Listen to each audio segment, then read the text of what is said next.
कि क्या महराज मलिक के इस केस के पत्ते एक बार फिर से बिखरने शुरू हो गए हैं। एक खबर सोशल मीडिया पर लगातार वायरल हो रही है और उसके जो मेन इंग्रेडिएंट हैं वो इस वक्त हमारे साथ मौजूद हैं, सीनियर एडवोकेट निर्मल कोतवाल जी।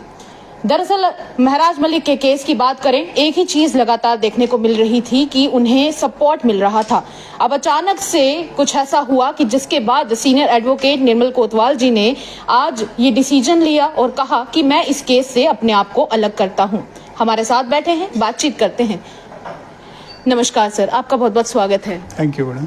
सर, आपने डिसीजन लिया कि कुछ पिछले दिनों वीडियोस लगातार महराज मलिक के सोशल मीडिया पर वायरल हो रहे थे, जिसमें वो लगातार ऐसे लोगों को सपोर्ट कर रहे हैं जो कहीं ना कहीं टेररिस्ट कहे जाते हैं। नामों की बात करें, बुरहान वानी और ऐसे नाम जिनके बारे में आपने खुद ही सब कुछ लिखा हुआ है। ऐसा कब हुआ जब आपको इन वीडियोस के बारे में पता चला? क्योंकि पहले आप इस केस से जुड़े हुए थे, आज आपने डिसीजन लिया कि आप इस केस से अलग होना चाहते हैं। देखिए, ये सारा जो चेंज आया ये 2-3 दिन के अंदर ही आया है। जी जी। इसमें वीडियोस जो है वो पहले किसी के भी नोटिस में नहीं थे, ना मेरे नोटिस में नहीं था, जो टीम इस पे काम कर रही थी उस पे भी नहीं थे।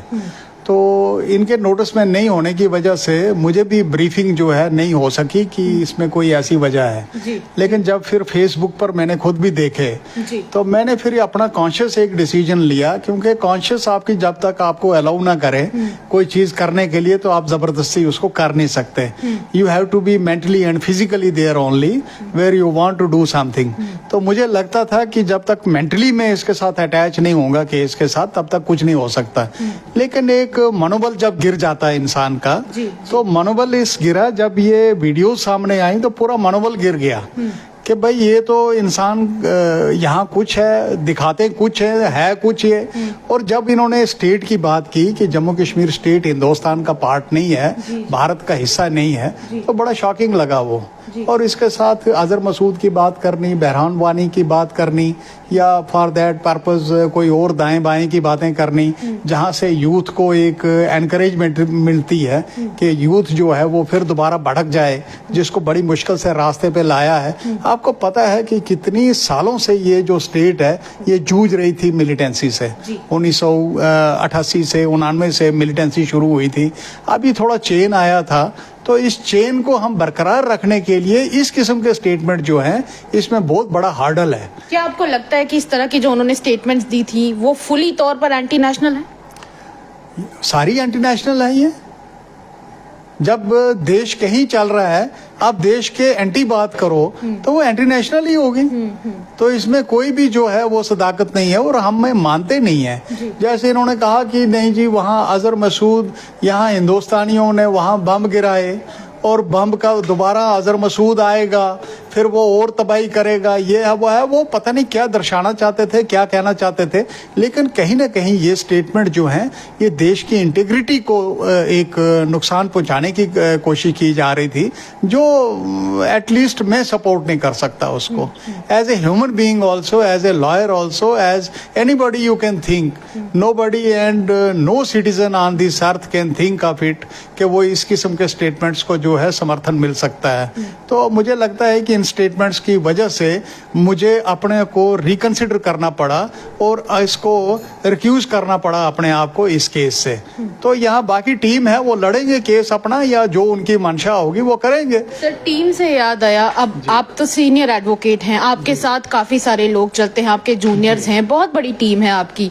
जब पहले आप इस केस के साथ थे तब उस दौरान क्या किसी ने आपको इन वीडियोस के बारे में बताया? क्या इस बारे में बातचीत हुई? क्योंकि ये भी सुनने को मिला था कि पिछले 3 से 4 दिन पहले तक कोई इस केस के बारे में बात नहीं कर रहा था। क्या ये बात सच है? और दूसरी बात, क्या आपके जूनियर्स में से किसी ने आपको इन्फॉर्म किया इसके बारे में, आपको खुद पता चला या फिर? नहीं, ये रिकॉर्ड तो किसी के पास नहीं था। मैं I don't want to blame them and I doesn't mean it कि आई विल ब्लेम देम, लेकिन उनके नोटिस में भी नहीं होंगी ये, क्योंकि खुद सब पता चला। देखिए लॉयर अपने आप में बिजी रहता है। जी जी जी कोई भी लॉयर है बहुत बिजी होता है, उसके पास टाइम नहीं होता, वो अपने केस के ऊपर वर्क करता जी। है। तो जब हमें कभी फेसबुक खोलने का टाइम भी मिलता है तो बड़ा लिमिटेड टाइम होता है, जब वो ऑफिस से फ्री होगा, जी, अपनी वकालत से फ्री होगा, फिर ही वो अपना फेसबुक जो है वो खोलता है। तो जब इस किस्म की वीडियो सामने आते हैं, ये भी मैंने ही देखी थी, और इतनी आप उनको कहें कि इस किस्म की वीडियो थी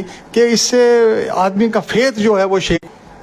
जी आप कह रहे थे कुछ। और खास करके जब जिसने अपना कॉन्स्टिट्यूशन के अंडर, कॉन्स्टिट्यूशन ऑफ इंडिया के अंडर हल्फ लिया है, हर चीज़ की है, और उस पर उन्होंने अपने इलेक्शन लड़ के एमएलए बने, तो इस किस्म की सोच रखनी जो है ये देश के हित में नहीं जाती है।